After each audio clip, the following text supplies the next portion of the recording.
This is News Plus on Via Television. I am Deborah Ndukaife.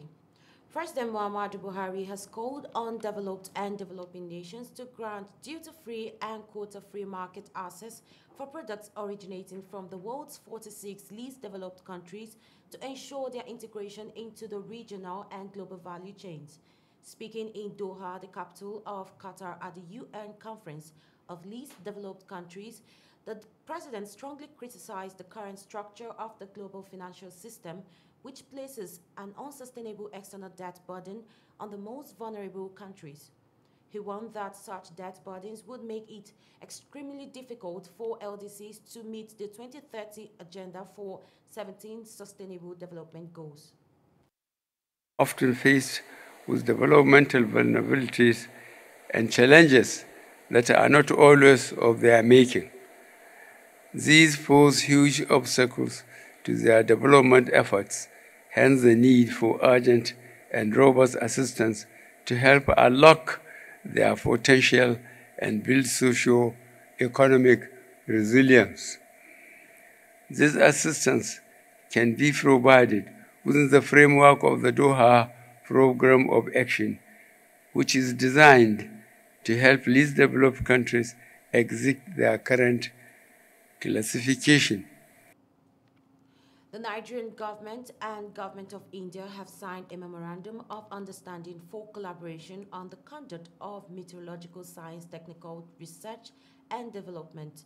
The agreement was signed on behalf of the Nigerian Meteorological Agency by its Director General, Professor Masuru Matazu, and Dr. Mohapatra, Director General of the Indian Meteorological Department, who signed on behalf of IMD during the recent Executive Council meeting of the World Meteorological Organization in Geneva, Switzerland. Explaining the essence of the MOU, the Director General of NIMET, Professor Matazo, said the main objective of the proposed collaboration is to provide bilateral relationship between NIMET and its Indian counterpart towards meteorological development in the two countries. Other proposed areas of collaboration include scientific research on meteorology and its application in various sectors, newscasting and early warning capabilities and capacity building activities. Now, the National Institute of Security Studies has engaged with the Nigerian Communication Commissions to advance strategic collaboration that would enhance the application of information communication technology in improving national security. Speaking during a visit to the Executive Vice Chairman of NCC, Professor Omar Dambata, at the Commission's head office in Abuja, the Institute Director, Research Estimates and Library Services, Dr. Adeboyega Karim, said the visit was on a fact-finding mission to enrich ongoing research that focuses on globalization and regional integration for sustainable development in Africa. Karim led to the Commission a delegation of Executive Intelligence Management Core 16 participants, a study group with representations from various security agencies under the auspices of NISS, typically senior officers in security agencies, including the military police, intelligence services, and other relevant agencies. Director of Special Duties of the Commission, Dr. Ikechukwu Adinde, who received the team on behalf of Dambata, affirmed the readiness of the commissions to collaborate with the Institute and indeed any private and public institution that is focused on national development. And the Independent National Electoral Commission, INEC, has assured Nigerians that the Commission's result reviewing portal is ready for use in the 2023 governorship election across the country.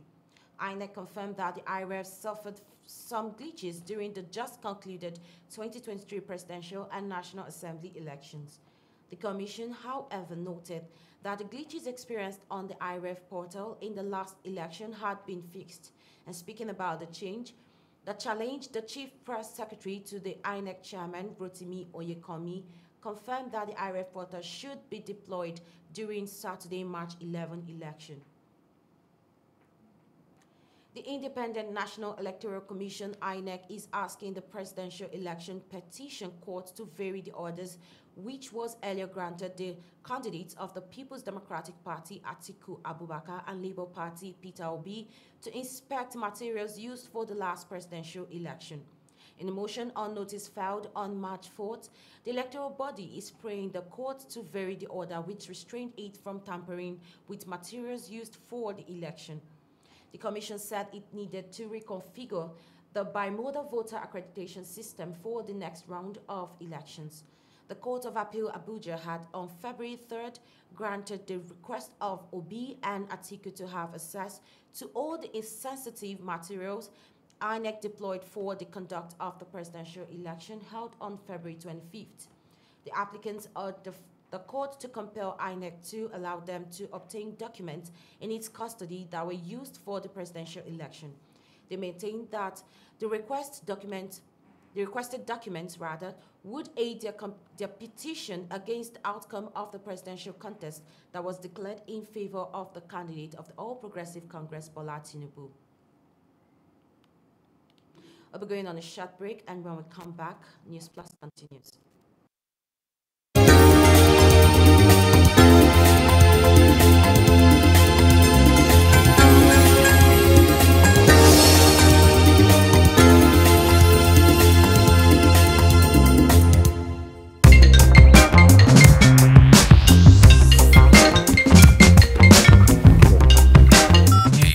Good morning, gentlemen. I'm at the Envoy Hotel, Diplomatic Drive 305, here for a business weekend. It's been an amazing stay. Conference hall and business facilities here are stylish and innovative. The Envoy Hotel is luxury, esoteric, opulence, for ultimate comfort.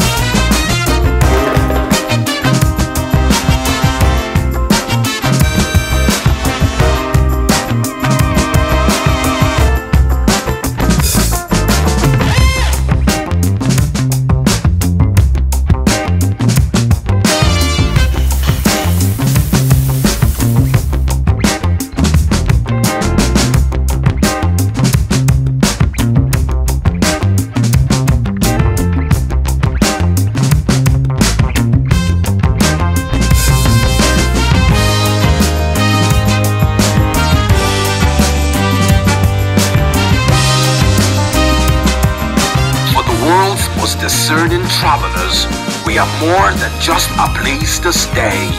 We are an icon of comfort, style, and thoughtful luxury. We are Envoy Hotel.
Inspector General of Police Usman Baba has revealed that police recorded and responded to 185 major incidents after it arrested 203 electoral offenders during the presidential and National Assembly elections held on Saturday, February 25th, 2023.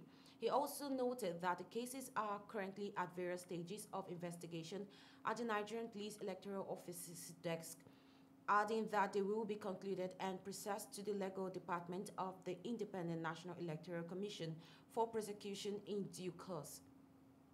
The police chief made the revelation on Monday during a meeting with strategic police officers, compromising Deputy Inspector General of Police and members of the Force Management Team, among others at the Goodluck Jonathan Peacekeeping Hall, Force Quarters, Abuja.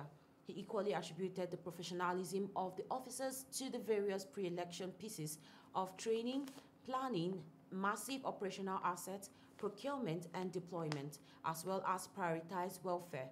According to Police Chief, the essence of the meeting was to debrief officers posted for election security management duties and appraise the performance of officers at the February 25th presidential and National Assembly elections, identify gaps, and perfect the action plan for the forthcoming March 11th election. Now, the national leadership of the People's Democratic Party has led a black uniform protest to the national headquarters of the Independent National Electoral Commission, INEC, in Abuja to protest the outcome of the February 25th poll.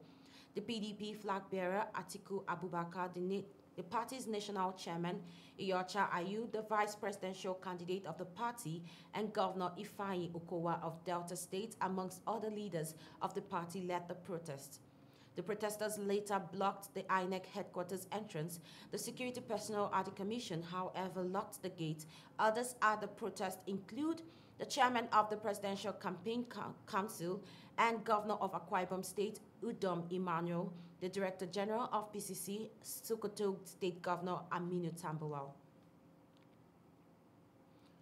A federal high court, Abuja, has fixed May 31st for judgment in a suit filed by Rivers State Governor Nyesom Wike, praying for an order restraining the People's Democratic Party from suspending or expelling him from the party. Justice James Omotosho fixed the date on Monday after the counsel to the governor, Dr. Joshua Musa San, and lawyer to the PDP, Johnson Usman San, adopted their processes and presented their arguments for and against the suit. Recall Wike had sued the PDP, the National Working Committee, and National Executive Committee as first to third respondents, respectively. The governor in the suit also joined the national chairman of PDP, Dr. Iyorchia Ayu, National Secretary of PDP, Senator Samuel Anyanwu, and the Independent National Electoral Commission as fourth to sixth respondents, respectively. Wike is praying for an order directing all parties to maintain the status quo and stay all action in the matter relating to the threat to suspend or expel him by the first to fifth respondent, pending the hearing and determination of the originating motion. Yobe State government has lifted a ban on the riding of motorbike across 7 local government councils of the state following decade of Boko Haram insurgency. Special Advisor on Security Affairs to Governor Mai Malabuni, Brigadier General Dahiru Abdusalam, disclosed this in a press statement signed and made available to journalists in Damaturu, the state capital. According to him, the motorbikes are to operate between 6 a.m. and 6 p.m. daily, not to be used for commercial purposes at Chaba, and there will be no conveyance of passengers on motorbikes. Abdusalam also disclosed that there would be no interlocal government area movement with motorbikes, and anyone found violating the condition would be appropriately sanctioned. The Federal High Court in Nigeria is set to commence its Easter vacation from Friday 31st March to Monday 17th April 2023.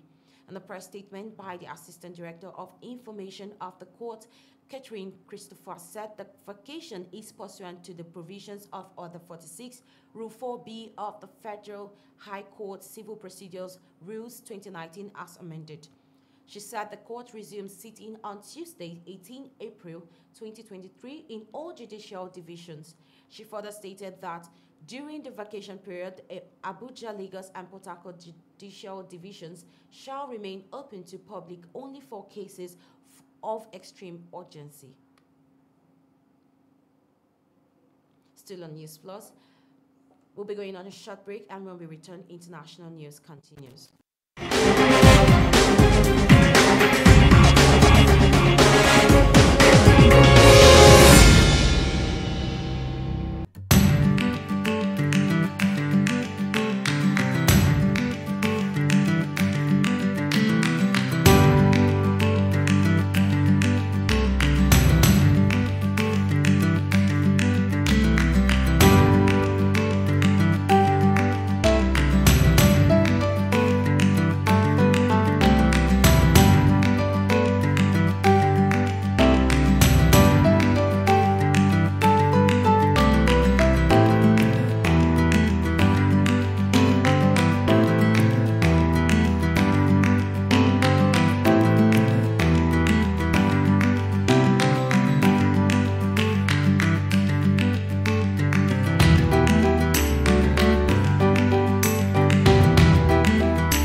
And on international, local inhabitants have revealed that no fewer than 14 people were killed last week in northern Burkina Faso, a region that has been battered by jihadist insurgents. More than 10,000 people have lost their lives in Burkina Faso since jihadists swept in from neighboring Mali in 2015. More than 2 million people have fled their homes, and at least a third of the country is controlled by the insurgents. Shockwaves from the violence led to two coups last year by army officers angry at government failures to roll back the jihadists. The country's latest leader, Captain Ibrahim Traoré, who took power last September at the age of 34, has vowed to recover territory captured by the jihadists. But attacks have escalated sharply since the start of the year, with dozens of weekly casualties among civilians and the security forces. Amid an anti-migrant push, Tunisian authorities has announced measures to improve conditions for foreigners in Tunisia and ease procedures for those seeking to put things right. The president, the government, and the Foreign Affairs Ministry announced a relaxation of visa rules for African citizens, allowing stays of up to 6 months instead of 3 without seeking residency, and of a year for students. They further noted that migrants who had overstayed could leave without paying penalty fees of about $25 per month.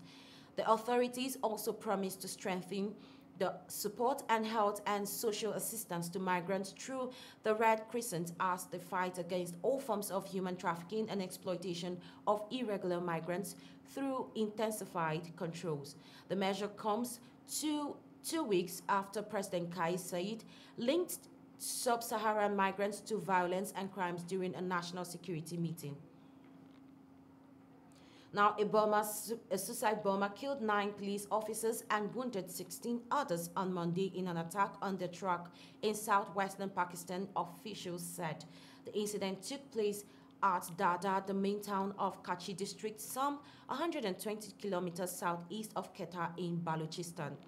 Mahmoud Notazai, police chief for Kachi district, revealed that the police were returning from a week-long cattle show where they had been providing security.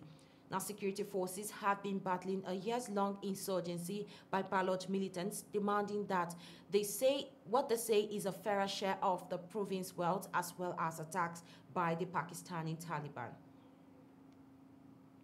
Iran's supreme leader, Ayatollah Khamenei, has said those behind the poisoning of schoolgirls in recent months should face severe punishment, and in total, several hundred cases of gas poisoning have been reported in more than 52 schools across Iran since the end of November, according to an official count.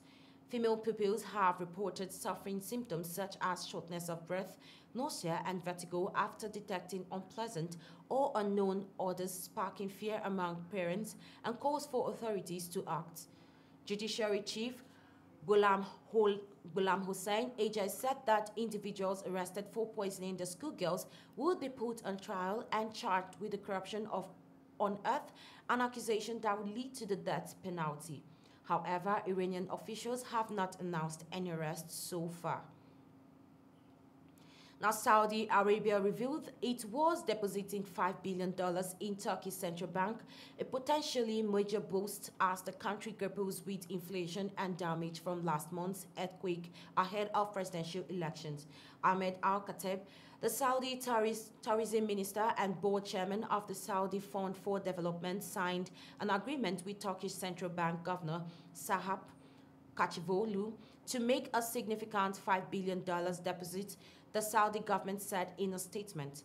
Now, this decision, which will shore up Turkey's foreign reserves and help it combat inflation, was made on the order of King Salman and Crown Prince Mohammed bin Salman, it said, and that the move highlights a rapprochement between Riyadh and Ankara after ties suffered a heavy blow with the 2018 killing of Saudi journalist and government critics Jamal Khashoggi in the kingdom's Istanbul consulate.